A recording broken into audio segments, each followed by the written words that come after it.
नमस्कार मंडळी, लग्नानंतर होईलच प्रेम या मालिकेच्या पुढे येणाऱ्या भागामध्ये आपल्याला असं पाहायला मिळणार आहे की बाहेर छान मस्त पाऊस पडत असतो.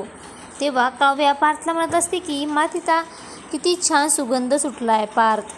आणि पार्थ म्हणतो की मग काय करायचं आहे, तर काव्या म्हणते की मला माती खायची आहे. तर इकडे नंदिनी आणि जीवा दोघे मस्त रोमॅन्टिक मूडमध्ये त्यांचा डान्स करत असतात आणि त्यांच्या दोघांनाही आता एकमेकांना वेळ देण्यासाठी ते छोटीशी डेट नाईट प्लॅन करतात. तर इकडे पार्थ आता काव्याचा हट्ट पुरवण्यासाठी बाहेर जाऊन तिला माती घेऊन येतो. तेव्हा मानिनीला घरामध्ये मातीचे पावलं दिसतात आणि ती बाहेर येते. तर ती पाहते तर ताटामध्ये देखील माती असते आणि ती काव्याला विचारते की ही माती ताटामध्ये कोणी ठेवली.